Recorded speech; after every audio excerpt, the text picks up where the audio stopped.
Olá, começa agora o programa Trabalhador em Foco, esse programa que é uma realização do Movimento Sindical de Petrópolis, através da união de diversos sindicatos, que fazem com que eu tenha a oportunidade de levar para você de casa informações precisas e relevantes sobre o dia a dia de todos nós trabalhadores. No programa de hoje eu tenho o prazer de conversar novamente com o Dr. Alessandro Garcia. Ele é advogado e faz parte da equipe da SVA, Souza Vasconcelos Advogados Associados, que é um escritório daqui de Petrópolis que atua em várias pautas sindicais, presta serviço para sindicatos. Então, tem muito da linguagem que a gente quer levar para você aí de casa.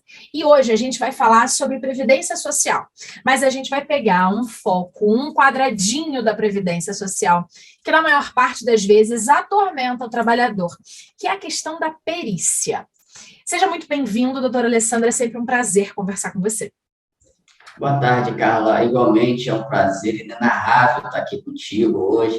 E aí eu estendo aí também a todos os advogados aqui que igualmente têm muito prazer quando fazem as entrevistas contigo. Sempre você é muito bem falada aqui. Que bom, obrigada, Também, fico grata. também os seus ouvintes aí, né? Eu desejo aí uma boa tarde, se nos ouvirem à tarde, né? Uma boa noite, um bom dia, a Isso hora que aí. estiver nos ouvindo, mas é um prazer poder estar aqui transmitindo um pouquinho dessa realidade para quem deseja ouvir. Vamos começar pelo básico rapidamente, para quem está pegando o programa com a gente agora. O que é Previdência Social e quem tem direito a usufruir desse sistema, digamos assim? Perfeito. Eu tenho aí duas respostas para te dar. Uma um pouco mais técnica, eu vou encurtar, porque eu sei que não é o objetivo, mas eu vou passar por ela assim mesmo, tá?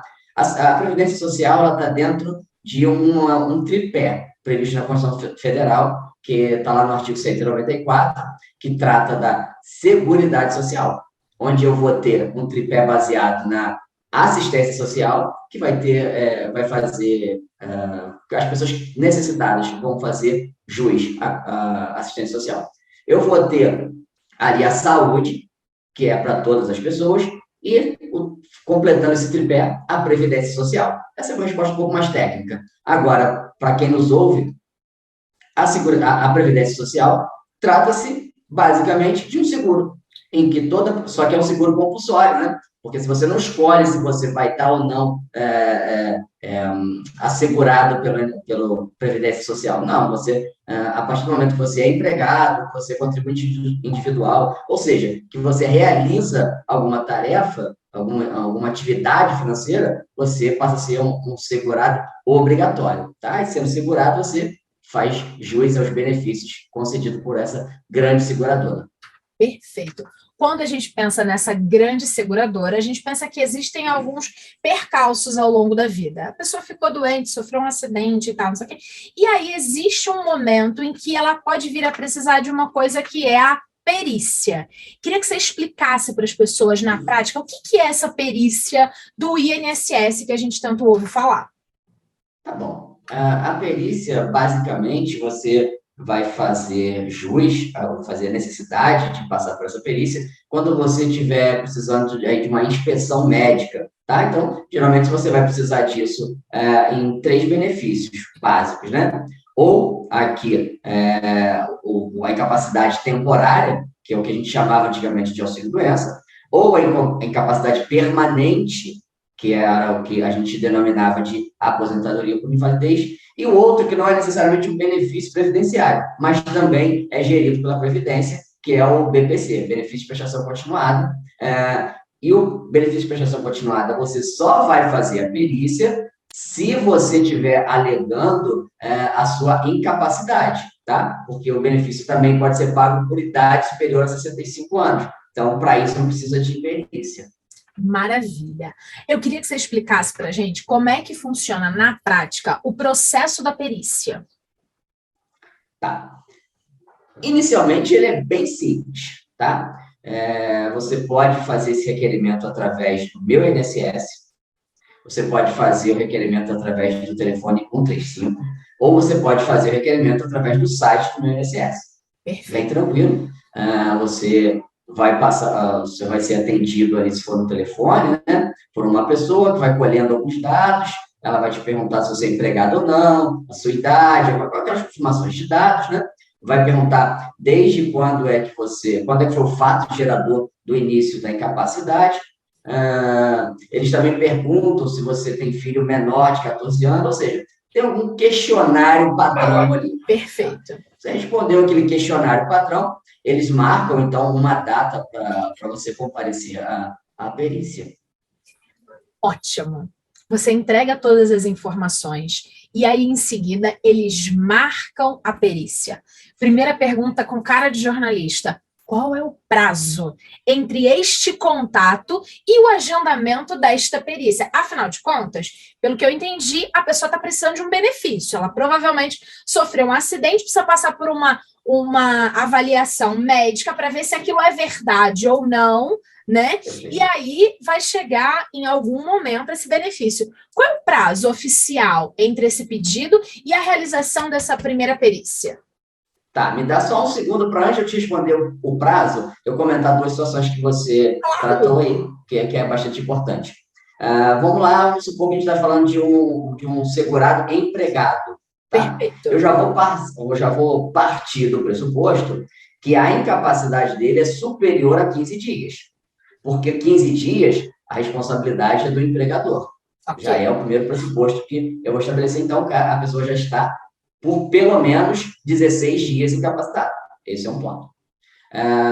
O segundo ponto que eu gosto de chamar a atenção é que uma situação que as pessoas fazem muito confusão, que é o que dá direito ao benefício não é a doença, é a incapacidade. Olha! Isso aí as pessoas... até por isso mesmo que o nome foi trocado a denominação, porque antes era auxílio-doença, o que te levava a uma ideia equivocada de que a doença te dá direito ao benefício, não é verdade, tá? Imagina a pessoa está com uma dor de cabeça. Isso é uma enfermidade? É uma enfermidade. Mas se aquela enfermidade não for capaz de retirar dela a capacidade, ela não terá direito ao benefício. Perfeito. Tá? Então, só queria esclarecer esses dois pontos para não acho válido para a gente entender esse passo a passo. Estamos aqui mesmo para isso. Entendendo isso, aí vem a questão. Entrei em contato, estou há mais de 16, estou pelo menos 16 dias, porque 15 dias foi o meu empregador que pagou o meu salário, eu estando impossibilitada de efetuar a minha atividade laboral. Então, se eu sou uma motorista de ônibus, eu não posso dirigir, passou 15 dias, eu continuo com um atestado médico ou ainda me recuperando de alguma enfermidade, ótimo. Vou lá em busca do auxílio. Nesse sentido, liguei, entrei em contato. Com quanto tempo que demora para o agendamento dessa perícia? Tá, eu posso te garantir que esse é o menor dos problemas. Essa perícia eles marcam com uma certa agilidade. Olha! Em torno aí de 10 dias, no máximo, eles estão marcando perícia, na primeira perícia. Então, em via de regra, a gente entende que esse não é um problema. O problema maior não é esse, com certeza. A solicitação, você já falou, é através do telefone e tal, não sei o quê. Agora, a questão é, como fica o trabalhador nesse momento? A gente está falando de um cenário bonito. Que cenário bonito? Aconteceu um acidente, pequeno, médio ou grande porte, 15 dias a empresa resolveu financeiramente a vida desse trabalhador, porque ele vai continuar recebendo, a partir daí ele vai para a perícia. 10 dias fez a perícia. Como é que funciona a partir daí, doutor? Tá. O resultado da perícia também, via de regra, ele é muito rápido.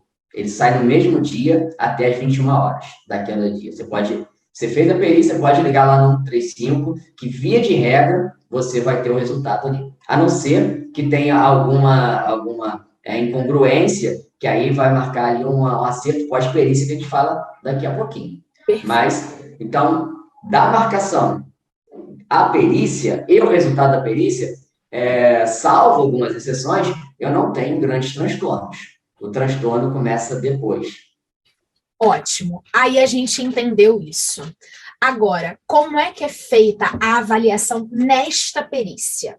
O trabalhador chegou lá. Chegou porque ele teve uma enfermidade. Passou dos 16 dias.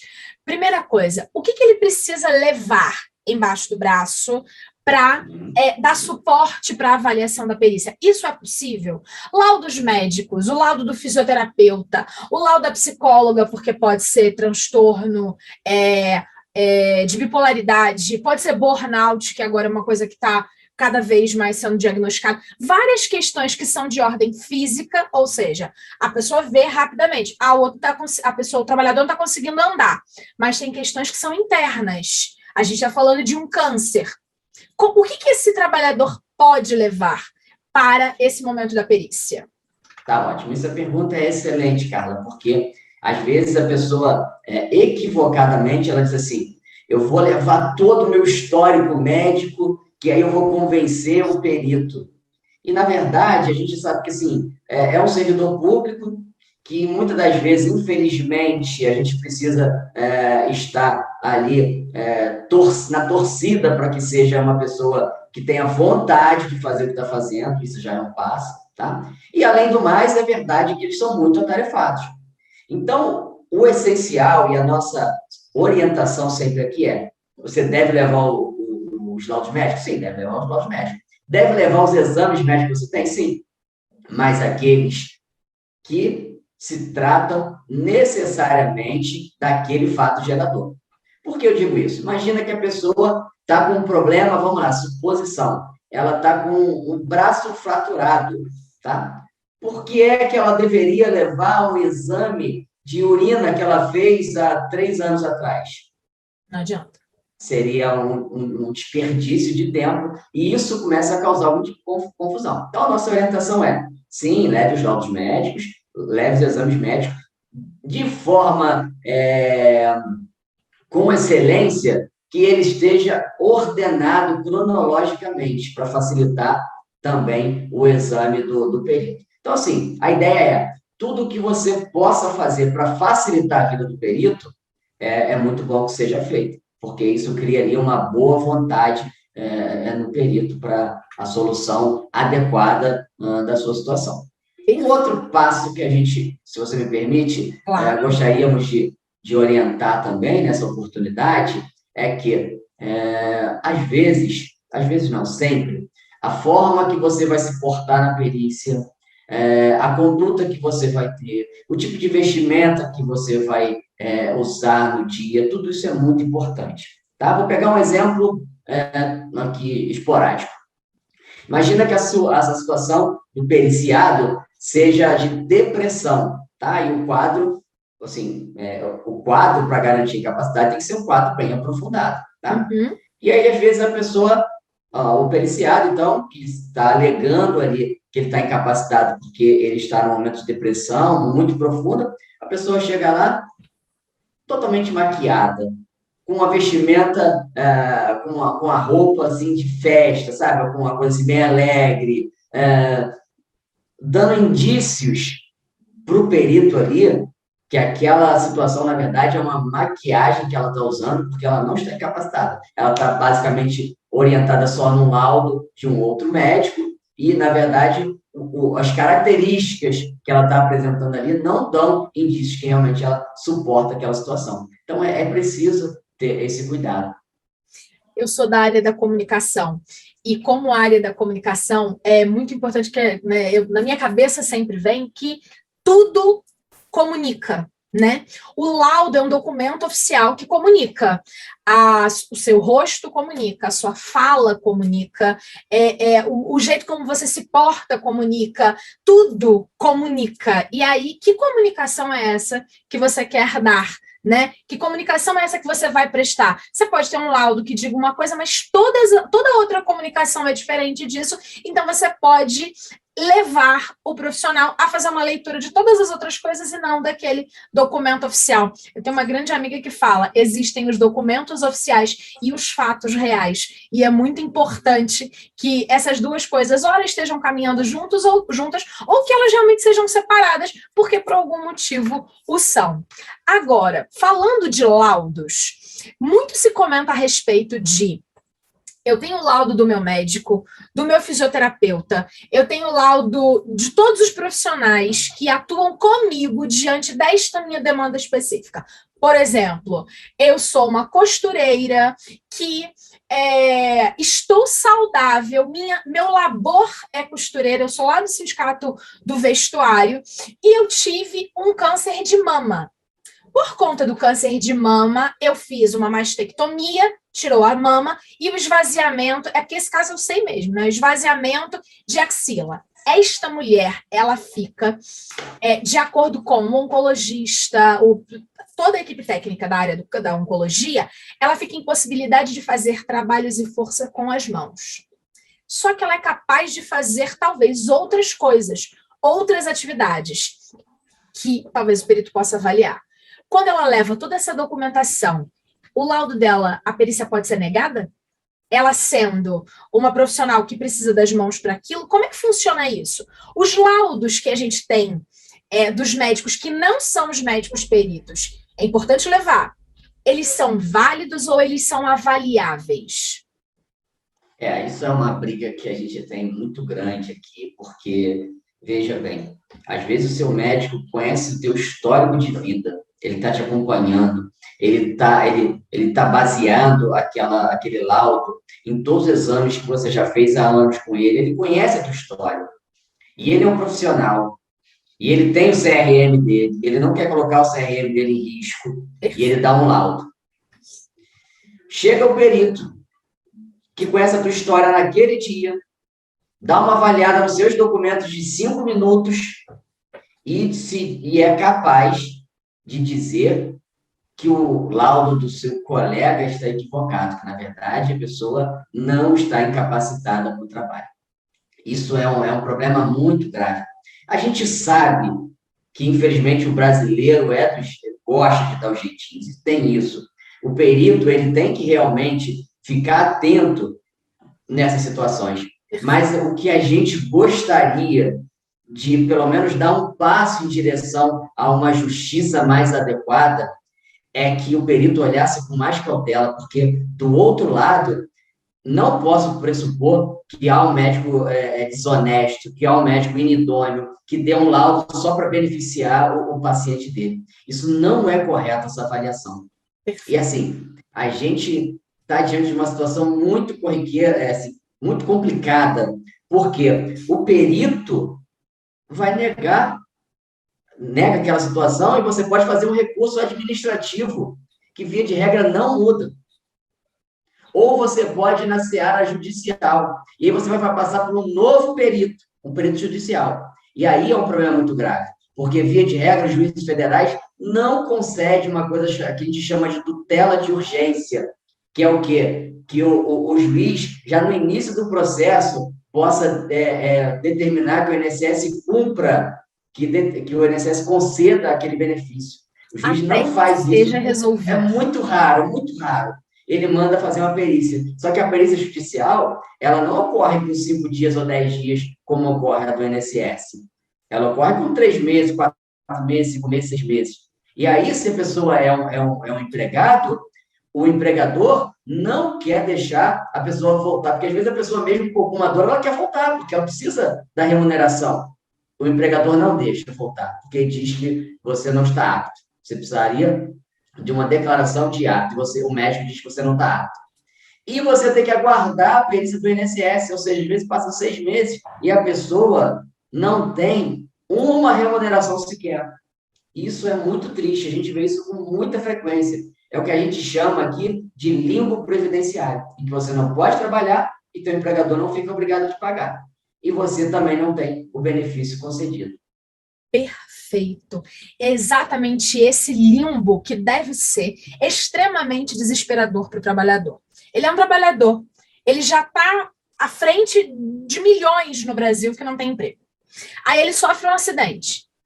Mas aí ele fica sem ter recursos, porque ao mesmo tempo que ele não pode trabalhar, ele não resolve a questão com o INSS. E aí vem a questão, você começou a falar, mas eu queria que você explicasse como é que funciona esse passo a passo. Quando o INSS nega o pedido por uma avaliação, como é que o trabalhador pode recorrer?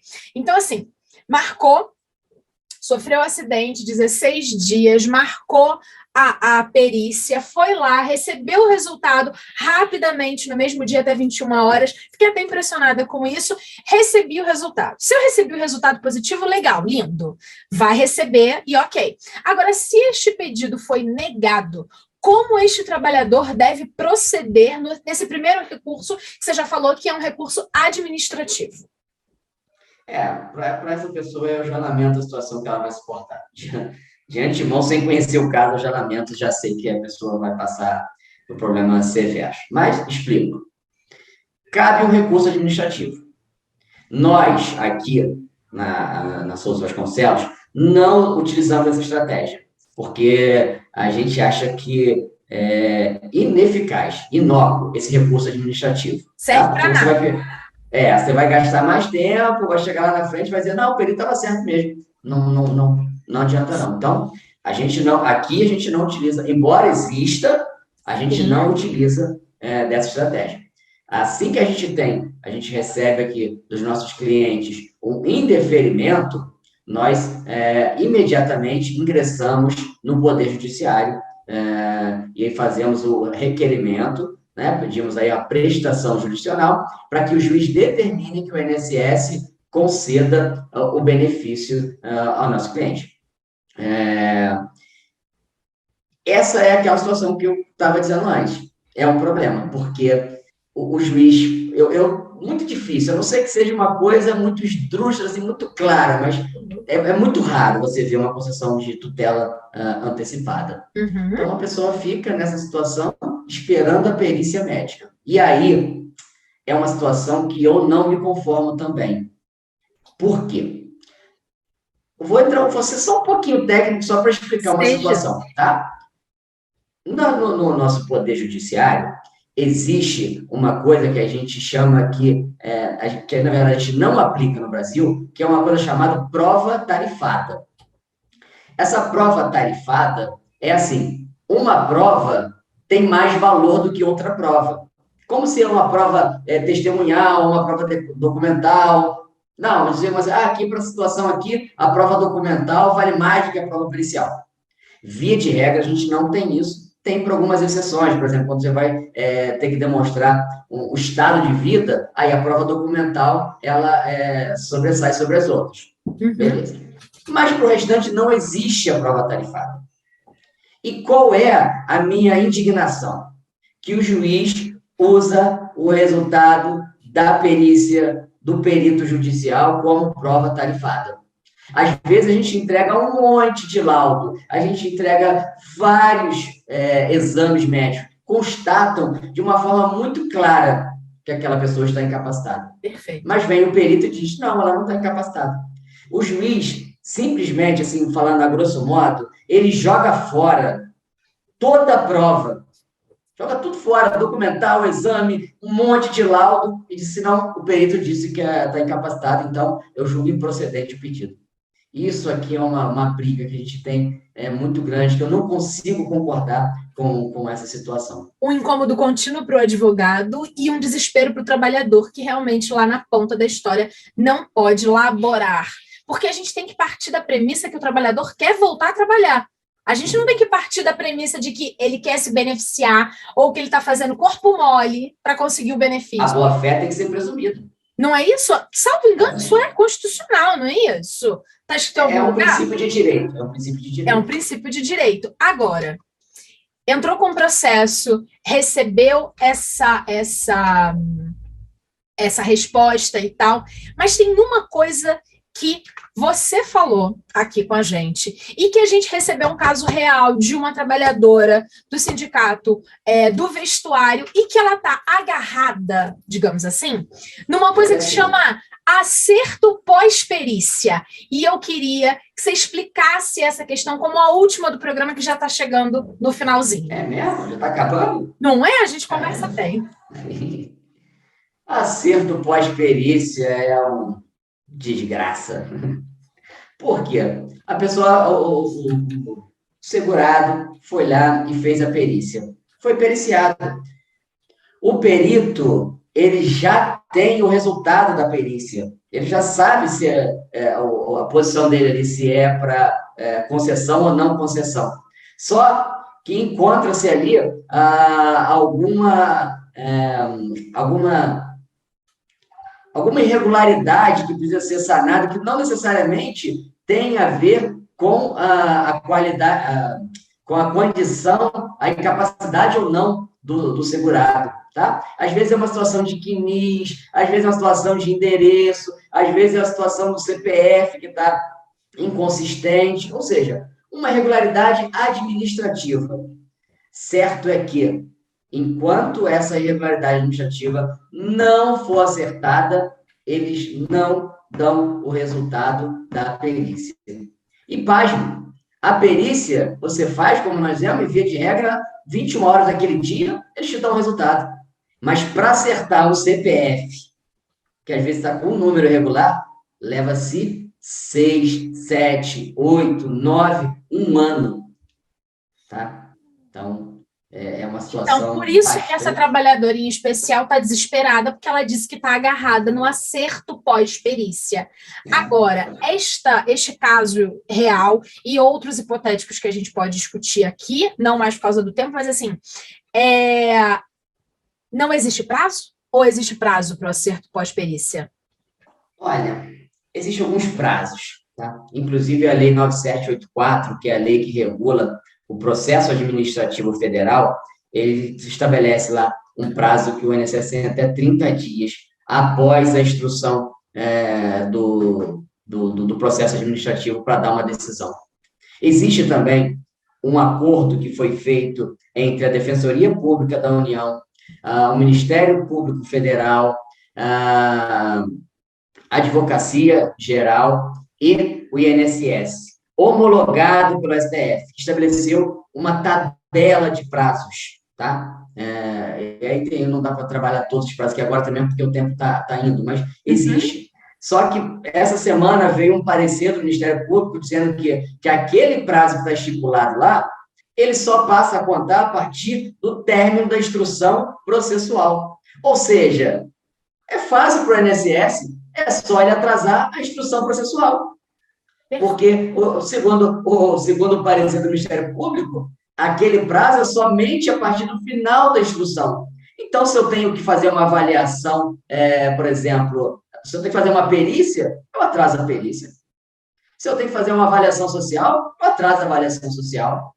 Existem mecanismos internos para que eles próprios atrasem e não cumpram o próprio prazo da lei. Ou seja, é um absurdo, temos um problema gestado. Para a gente terminar, em caso de dúvidas, a melhor coisa é ainda procurar o sindicato ou um escritório de advogados que possa trabalhar esta questão para conseguir que tudo dê certo, caso a primeira perícia seja negada? Sem sombra de dúvida porque por vários caminhos, por exemplo, uma pessoa que não tem aí o conhecimento do dia a dia, ela pode, ao invés de entrar no judiciário, ir ao recurso administrativo, vai perder tempo.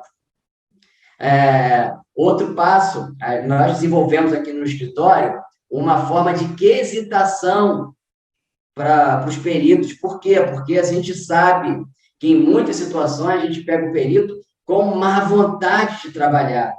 Então, a gente aperta o perito nos quesitos para que ele seja obrigado a olhar os documentos, para que ele seja obrigado, se ele discordar do laudo do médico, aquele que acompanha a pessoa a vida toda, ele vai ter que dizer por que ele discordou. Não basta dizer assim, está incapacitado ou capacitado. Tá? Ele vai ter que dizer, não, olha, tá incapacitado, não concordo com o laudo do médico e tal, por causa disso. Porque aí, com essa motivação, abre espaço para eu recorrer ou não. Pode ser que eu concorde com o perito, dificilmente, mas pode ser que eu concorde. Mas ele tem que me dizer quais são as razões que ele levou para dizer que ele entende que a pessoa está capacitada. Maravilha. Então, assim, são mecanismos que a pessoa que não é conhecedora do tema, ela não vai conseguir desenvolver. Maravilha. Doutora Alessandra, muitíssimo agradecida. Foi um prazer conversar com você. Espero que a gente tenha elucidado questões relevantes aí para os nossos telespectadores e fica sempre a máxima. Você, trabalhador, sofrendo de alguma demanda, que acha que precisa de apoio, primeiro passo, vá até o seu sindicato, que com certeza vai ter uma equipe técnica que vai ajudar de alguma forma. Então, obrigada, Alessandro, foi um prazer falar com você novamente. Tá bom, eu ficaria aqui a tarde toda, mas não dá, né? Não mais, mas a gente volta em breve para falar mais sobre Previdência Social, porque tem muitas lacunas ainda a serem discutidas aqui no Trabalhador. Obrigada e um abraço. Obrigado, tchau. Obrigada a você de casa, a gente volta em breve com um novo programa Trabalhador em Foco. Até lá, tchau, tchau.